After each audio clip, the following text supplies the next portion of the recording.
Yup.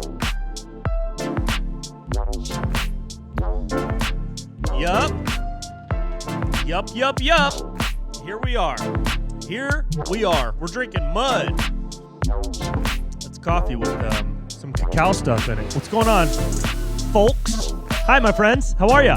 I'm feeling good. I'm wearing pink tie-dye, so I feel really good. It actually matches with the hat and the shoe on the wall. Look at that. We're just a bunch of pink people. Ooh, we're peaking. Audio is peaking. I peaked in high school. The audio is peaking now. Your boy peaked in high school. Had a couple good moments in high school that I have not been able to top. But we continue to try to peaking more. This is episode 41 of the show where I don't know what the fuck I'm doing. But we're hanging out, dude. That's all we do is we vibe and kick it. It's been a crazy year, dude. Year's winding down, man. We got, you know, I'm wearing so much pink right now. Look at this pink hat. It's not even my hat. This hat belongs to Chloe Fineman. She's on Saturday Night Live right now. She's a cast member. She's a good friend of mine out of L.A. or is she out of New York? Did she come from New York to L.A. and then go to SNL? I forget. Either way, she's hilarious, and everybody should give her love. We did a sketch at a theater in Los Angeles called Groundlings a few years ago, and I played a character with a pink hat, and I needed a hat, and she had this hat, and I forgot to give it back, and now I own it, apparently. So sorry, Chloe, but love ya. We're feeling good, guys. We're feeling good. We're feeling like we just got vaccinated. We feel good. Unless you get vaccinated with something not good, then I guess you don't feel good. Ha! Yeah, man. We got some cool stuff coming out at the end of the year. Oh, the Rudolph documentary just came out. Bro, did you watch that? Okay, here's the deal. I made a 15-minute Rudolph documentary. It is so ungodly stupid. It is so dumb. But it is like to a T my sense of humor.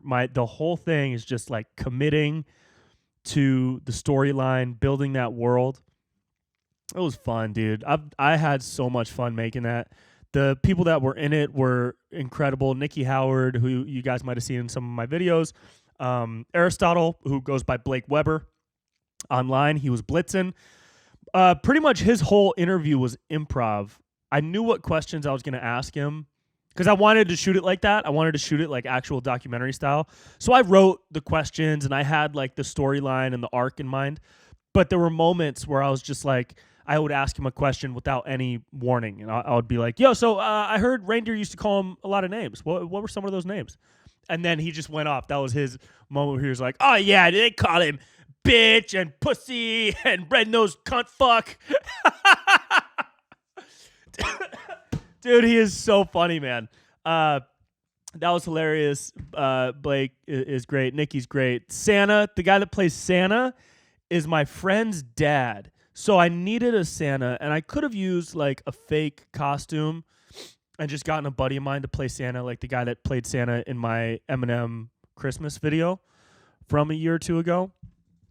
But I wanted to make the world seem real. Like I wanted to find a real, because there's something about just having like a real Santa. And now whenever I show somebody, they're just like, holy shit, did you get actual Santa for this? So that's my friend's dad. He lives in Idaho. I flew him to LA from Idaho. Cheap flight. And it actually cost less than what I would have spent casting somebody out of LA. And he's just cool as shit. I already knew him. I had met him before because he's my buddy's dad. And he had been in LA years prior, and I'd met him. And killed it. Unbelievable. And he's not even an actor, and he just comes across as like such a genuine Santa. It's hilarious, dude, how he played that. That's Ed Belanti is the man. Who else was involved? Daniel Doss, the guy that shot the whole project. He rocked it, dude. That dude rocks. Yeah. He's shot a lot of my stuff lately. ALLDANID. That's his Instagram. All Danid. And yeah, it was great. Tech specs, shot on a Sony A7R. Fuji X-T3 for some of the interview scenes for the static shots. A lot of iPhone stuff. for the found footage. D. Hansen dropped some crazy Photoshop stuff. Dude, how dope. I don't know if you guys have even seen the documentary. Some of you are probably listening to this like, what the fuck is this guy talking about with this Rudolph project? Bro, pause this, go watch it, because it got the lowest amount of views, I think, of anything I've done in the year 2020. But it is without a doubt my favorite thing I've done in 2020. It is so stupid. I knew it wasn't going to get that many views, because something like that, where it's like a longer project, it either shoots through the roof and goes mad viral, or it kind of just like farts out and does nothing. And so this one farted. I don't care, because it's just so good. I love it.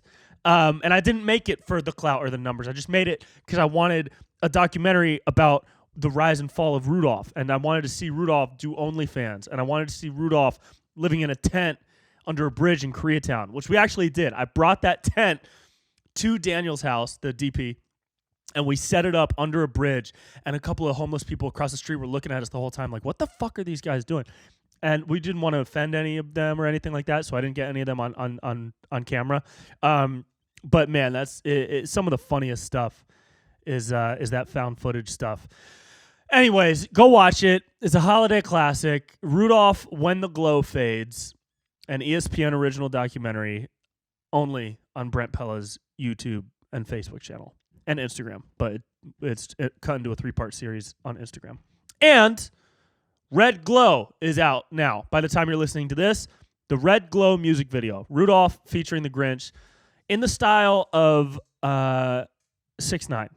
That was the inspiration for that song and the inspiration for that video. That is the one and only time I will ever be inspired by Tamagotchi 64. Tekashi 67. Tegan and Nash 92. Whatever. That song that I made, it's great. Go listen. It's on Spotify. It's called Red Glow. Type in Brent Pella, you'll find it. Dude, there's a documentary out about 6ix9ine right now. It's on Hulu. That shit is crazy. Have you guys seen that shit? Dude, wild. Because 6ix9ine is like, he is like an enigma, dude. He totally succeeded in creating this character, this characterization of like raw, unfiltered energy, just crude, disgusting, like angry, violent energy personified in this rainbow-haired fuck. And it's crazy. It's crazy to see like where he came from into what he is now, because what he is now is like recognized worldwide, but what he was like a normal dude named Daniel Hernandez, just a kid from the block, dude, just a kid being a kid. And the slow evolution to see, that is so fucking interesting to me, dude. I love watching those types of documentaries. There's a really good one on Taylor Swift that I loved. Fucking laugh at me if you want, but Taylor Swift is a god amongst gods. The 6ix9ine one, though, he came from fucking nothing, normal-ass kid, made his own clothes, started rapping with his friends, was really, really bad, got more violent and like shock value-esque, literally just for the sake of shock value. And now he's blowing up. He has blown up. I don't like him as a person or really his music. He seems like a dickhead. What he seems like. Seems like a dickhead. Seems like his head is literally a dick. Like if you saw him, you'd be like, oh, you're part penis because your head is a dick. Because you're a dickhead. That's what he seems like. But I would, you know what, dude? I'd like to give him a hug. I'd like to give him a hug. If I saw Tarushi 51, I'd give him a hug. I'd give him a hug. I'd give him one of those hugs that you give people at music festivals. You know, a heart hug, where like a normal hug, you go over and your face goes on. It's like this. Like if I'm giving someone a hug, it's right here. And their face is on my right shoulder, and my face is on their right shoulder. But a heart hug is where you line up the left side of your chest so that your hearts are aligned. And my head now is on your left shoulder, and your head is on my left shoulder. And our hearts are aligned, and that's a heart hug. and we're sharing heart vibrations. I want to do a heart hug with 6ix9ine. I think he could use that. I don't think he's ever had that before. I think he's in dire need of a heart hug. Hey, Tekashi 6ix9ine. Let's hug, dude. Let's hug it out. Let's hug it out. We should hug it out, dude. I'm just saying, I think that would help him. I think he would benefit from a heart hug, dude. I really do. The guy needs a hug. He's got a lot of enemies, that dude. Cause he's been a fucking dickhead, dude. Speaking of dickheads, how about Jake Paul, dude? What do we know about this guy? Fucking Jake Paul. You know, I used to hear stories about his brother Logan. When Vine was huge, and Logan Paul had came to LA and was starting to do like stand up, or if not stand up, he was starting to do like these little live performances. I don't even know if they were Q&As or whatever, but I remember reading a profile of him in like Variety or something. And the person profiling him spent like a day and a night with him and just documented what they saw. And just he went to an improv class and he made like dick jokes and was just like weird and not funny. And then he went to some live performance and rapped a song about his dick after having sex. Some like gross shit, which I honestly don't like. That's kind of what you do when you're first starting in comedy. You kind of go for that shock value type stuff. Even if you like get 1 million followers overnight, you still suck. You're not good. And so you're doing stuff when you're early on in the comedy world that's like shock value humor or like lame shit. Like everybody who starts doing stand-up starts with like a name joke. They make a joke about their own name. I had one of my first jokes was like that. I didn't even realize I was doing it until years later, and someone was like, "Ah, yeah, every beginner comic has a name joke," and I was like, "Fuck, I used to have a name joke." Mine was something like, "My name is Brent," which in Scottish means crooked or slanted hill, grassy hill. So basically, dogs just want to shit on me. It was bad. I think it was something like that. It was really, really stupid. Anyways, Logan Paul, when he was starting to do comedy, was like hated by everybody except fellow Viners. But he's gonna run for president one day. You guys realize that, right? You realize Logan Paul will run for president and might fucking win. Do you realize that? This is something we have to recognize now because we're in this phase of American evolution where fame has never been weighted heavier. It's never meant more than it does right now. And politics and fame and politics and entertainment are like merging.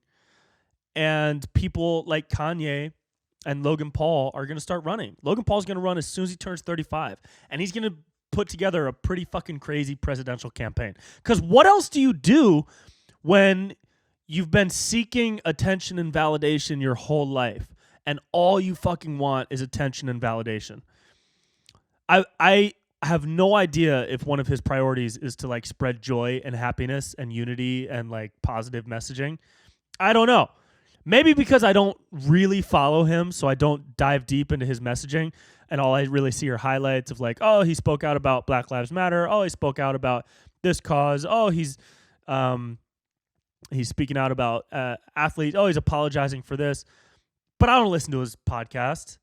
So I don't know. I can't say what he does or doesn't do with full confidence.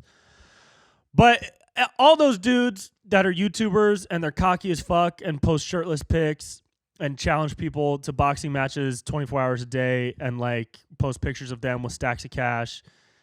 Like, fuck those dudes 100% of the time, dude, because it's so fucking egotistical. Like, I'll do that to make fun of them. I was thinking about doing a Jake Paul impression, but I don't know if I want to give him any more attention than he's already getting. But the Jake Paul impression, I ordered the beard and the mustache on Amazon, so I might end up just fucking doing it. But it was gonna be like Jake Paul challenge. Jake Paul tries to fight everyone, and it was gonna be me. You know that video he just put out online where he's challenging Conor McGregor. So I was just gonna mock that and just be like, what was the first one gonna be? Jake Paul challenges Santa. If I could do it before Christmas, it would be like, What's up, Santa? You fat fuck. My team just sent you a $50 million cookie contract, and you're too scared to sign it. You're probably out banging reindeer or kissing Mrs. Claus under the mistletoe. But let's be honest, Santa, she's a 2. You could be doing much better. But hey, happy Tuesday. Something, I don't know, something like that. I haven't written it yet. That was fully off the top of my head. I have no fucking idea what I would do for it. But I don't know if I want to give Jake Paul any more attention. I will fuck him up in basketball, though. That is one thing I want to do. I think I might have already said that in last episode or something, but I'm going to put it into the universe again. I would love to play Jake Paul one-on-one so I can fuck his ass up. You know what's funny, dude, is everybody wants to fight Jake Paul right now.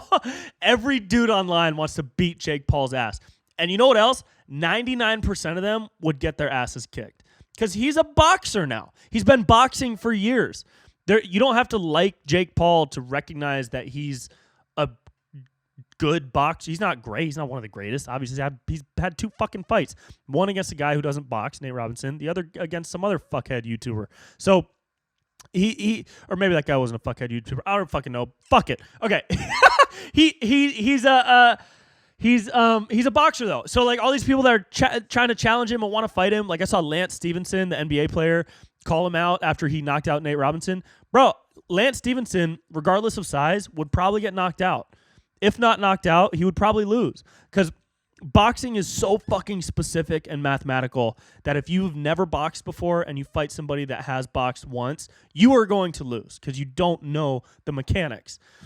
You know, I don't want to fight Jake Paul. I want to play Jake Paul one-on-one and kick his ass because he brags about playing basketball, but I know I could fuck him up. Anyways, dude, whatever. What else we got going on here, man? Jake Paul's trying to fight everyone. You know what's a really interesting topic that I should probably do more research on before talking about, but I'm going to talk about anyways, even though it's a little bit political and social movement-y. Tulsi Gabbard is trying to pass legislation saying trans men, meaning people who were born, or is it trans women? I get confused about terminology sometimes, so forgive me. But the people who are born men and transition to become women, Tulsi Gabbard is backing potential legislation saying that those folks cannot compete in female sports. So like wrestling, MMA, probably WNBA. And my immediate reaction is like, well, yeah, because they've had their entire lives with male bodies pumping testosterone through them. And just from a scientific and biological point of view, they're going to be stronger, more athletic, and have more of an ability to succeed in a sport than a person who was born female. That's like my immediate reaction just based on like logic. But I haven't heard. I saw somebody post on Facebook like, fuck Tulsi Gabbard for this. What a piece of shit. And I read through the comment thread and I couldn't wrap my mind around what the opposing argument is. If I was trying to argue the point that I just made, maybe I would say women are women regardless of how they were born. Or like maybe it's if somebody identifies as woman, then they should be allowed to compete in women's sports regardless of biological differences as long as they identify as women. And it's anti-woman to not allow someone who identifies as a woman to compete in women's sports. Maybe that's the argument.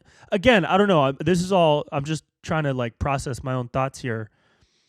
And by the way, a quick hello to the people in the future that are listening to my podcast episodes, trying to determine whether or not to fire me or cancel me. I wish you all the best with cutting together a clip that makes me seem anti-woman, racist, and transphobic, all within the span of 7.5 seconds. I don't know. I would say it's anti-woman. No, I would say it's All these fucking terms, dude. I don't even know what fucking terms to use sometimes. Anti-woman, pro-feminist, what? There's so many fucking terms, bro. I either need to learn it or we need less terms. I don't know which, but there's a lot of fucking terms, dude. I would say it would be unfair to women to allow anyone who was born a man to compete in women's sports because they have the biological body of a man. And even if they get reconstructive surgery and they don't have a penis anymore, they still have the biological body of a man. They just don't have the genitals of a man anymore. And even if they pump themselves full of estrogen for 20 years, by then, I don't know, that maybe then it comes down to science. Like, at what point does your body like actually become a female body? I have no fucking idea. I'm just going with my gut. I need to learn about that shit more. I wonder if I should have talked about that at all, not knowing much on the subject. Whatever, dude. Fuck it. We're out here chilling, dude. We're out here trying to learn. We're out here trying to learn by talking to ourselves. You know what I mean? Stuff looks like mud, dude. Stuff looks like mud, bro. How about a quick sponsor shout out? This episode of the podcast is sponsored by nobody because I don't have ads. Okay, cool. Dude, how weird is the internet? I've been getting some weird messages lately with these fucking these political videos I've been putting out. I've been getting some weird messages, dude. Some weird messages. And as the numbers grow, I'll just get weirder and weirder messages. You know what, dude? I read a lot of the messages. I can't respond to a lot of DMs. I don't respond to 99.9% of them because I just don't have time and the mental capacity to do that. But I read a lot of them. I appreciate all the good ones. I see a lot of the mean ones. But I do really, when I do respond, I really enjoy responding because I love connecting with people. It's just what I love to do it. And what I've noticed is this trend, whenever somebody is mean to me online, like says something rude or says something like hurtful, I don't respond in kind. I don't respond the same way. I don't fight meanness with meanness. I used to. I did that like once or twice a couple years ago, and it turned into this like never-ending insult fest where I was trying to just shut him down by getting the last word, and then he was trying to shut me down by getting the last word. So I just blocked him. This was like 2 years ago, and it just made me feel so shitty for like a full day.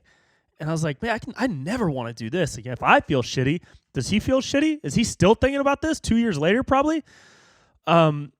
So now I respond like I normally would in real life. Here's an example, dude. And it's so funny, the twist that comes, because this person replied, she said some dumb shit on, maybe I already talked about this on last week's podcast. I'll touch on it real quick, and then I'll give you another example. Somebody said on a Gavin Newsom impression, they were like, oh, so you just want your grandma to die? And I said, no, I don't want my grandma to die. That's why we've agreed that my grandparents are not going to come over for Christmas this year because they're a little nervous, as they should be. They're both over 80 and in the highest risk for people who have severe illness or death from young COVID. And I thought that was it. And then she hit me with this other rant, and she included some fucking insults in it. And I was like, and I replied like really peacefully. I was like, hey, it looks like you're trying to have a conversation about our opinions on COVID via Instagram comments. That's impossible. If you'd like to have a full conversation, send me a DM. Also, if you'd like to know my thoughts, and I don't blame you if you don't, because who the fuck am I? Just some random dude on the internet. Check out episode 37 of my podcast. I hope you have a great weekend. And then she replied with like something respectful, like, sorry for being rude. It's just like a hot time right now, and I hope you have a great weekend too. And then there's this other fucking guy sent me a DM, and shout out this dude if you're listening right now, dude, whoever you are. But he sent me this whole thing like, hey, bro, it's so obvious that you're trying to like stay in the middle and you need to fucking figure out your own shit and stop being such a pussy and then maybe come back and do comedy again. And I responded and I literally said, hey, man, just a reminder, I don't know what I'm doing. I got no fucking idea what I'm doing, okay? Taking it day by day, learning as we go, evolving as humans do. And you're allowed to think whatever you want, even if it's mean. I would have hoped that your message was nicer and we could have started a conversation, but I get how it's easy to just be angry online. I hope you achieve everything you want in life. And I sent that message. And the one I got back was a fucking apology, dude, for being rude.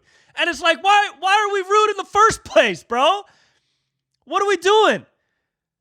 Have either constructive criticism in a positive way or like fuck off forever. But it's the internet. And so it's expected. You know what I mean? Like it doesn't bother.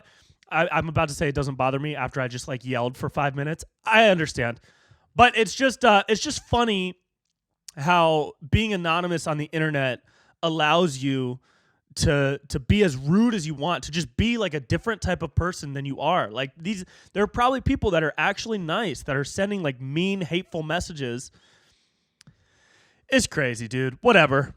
It's all good, baby. We riding, dude. I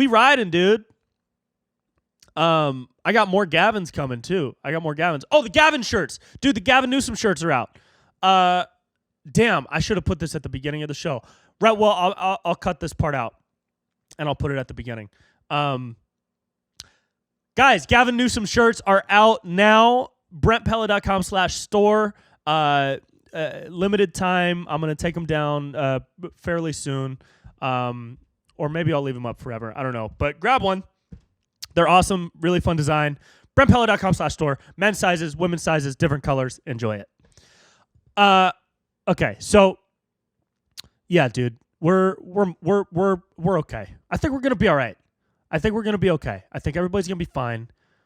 I'm going back home. I'm actually going to take a little bit of I'm going to take a 24-hour break.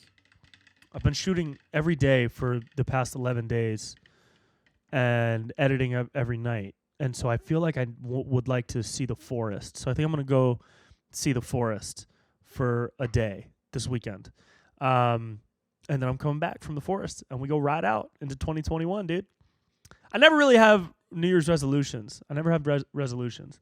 The New Year's is it doesn't really matter to me. It's always I have resolutions on my birthday because that's my full year that I've been alive. New Year's is like whatever. I feel like New Year's should be changed to August 1st because that's the school year, and everybody. I feel like most people base their lives around the school year, or is that just me because I miss high school? Who knows? I don't really do New Year's resolutions. I do my birthday resolutions. I take stock of what I've done over the past year of being alive and what I want to do with the next year of being alive. And I go from there. This past year on my birthday, when I turned 17, what did I have? I definitely had 100,000 subscribers on YouTube, but I think I had 250,000 on YouTube. I had 250,000 on my list by my birthday, which is March 16th. And I wanted 250,000 on YouTube, Instagram, and Facebook each. And just because I want a lot of people to see my stuff, that's all. I just want a lot of people to see it. And they will. It's just a time thing. So it's all good. We're still moving there. And it could still happen. And maybe Jake Paul will play me one-on-one. And then we could actually fucking, get those numbers up via Jake Paul's dumbass. You know what I mean? Okay. Videos coming up in the month of December. So the Red Glow music video is going to be out now. Check it out. Stream the song on all platforms. It'll make you cringe for sure. It is not good. But keep in mind, it was made in the context of being a part of the Rudolph documentary. And the storyline for that, you go watch that, you'll understand. But the song kind of slaps, to be honest. So that's out. And then today, same day, this podcast is dropping, putting out a parody commercial that I wrote 3 years ago and finally got made with my homie Nikki Howard, who's wonderful. And then next week, I'm going to put out the finale for the Californians Move To videos. I've done 3 so far. Californians in Texas, in Utah, and in Florida. This last one will be when Californians move back to California. Very exciting stuff here, guys. Very exciting. I don't think I will ever leave California. I've thought about moving to Texas just because my buddy JP lives in Texas. But man, I love California, dude. I don't think I could leave. I can't leave. I want to stay here and help make it an awesome place again. Right now, it still is awesome. There's so much to love about California. There's also so many problems with California. But I'm focusing on what to love, and I'm trying to figure out if there's anything I can do. I just, like, the homelessness problem is such a fucking issue, dude. I don't think anybody has an answer. You know, what are we going to do? Give them their own city in the desert or something? Like, what? That's been an idea that's floated. Build housing structures and give them free therapy and medicine. That's an idea that's been floated. And I don't know enough about the economy or anything, but I would assume that with the tax rates in California, we could fucking afford all that stuff. Because this park that I used to work out at in Silver Lake out in East LA looks like Coachella now with all the tents. And it's sad, man. I don't... But also, I'm curious how many people want to live like that. Like, how many people choose to live like that, you know? Because there are some people in those encampments that look fairly well put together in the sense that there aren't any visible things on their face or body that would... Like, if you saw them walking through a busy intersection, you'd be like, ooh, what's wrong with that guy? Does that make sense? Like, there's a lot of folks living on the streets who have severe mental disabilities or drug addictions, and they're visible on their body. You can see scrapes, marks, cuts, needle marks, teeth, eyes, talking, twitching, like lots of things that are unfortunately part of those conditions.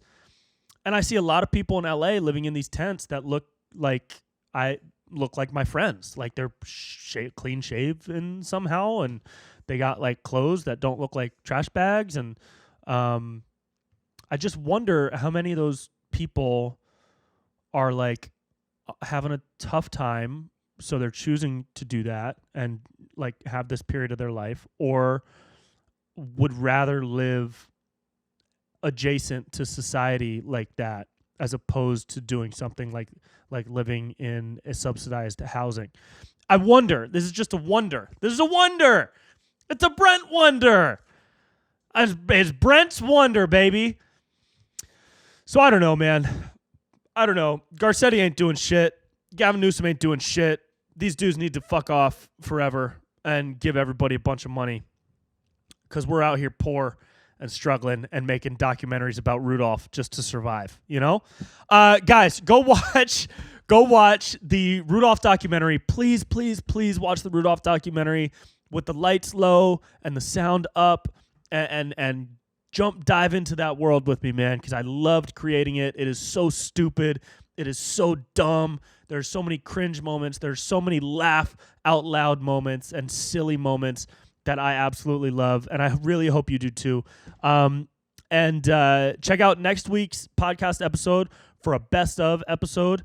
This was a really cool year of doing this podcast. I started last March, and I'll talk about all that in that episode. And check that out. It'll have clips from some of my favorite shows, some that you might have heard, some that maybe you didn't.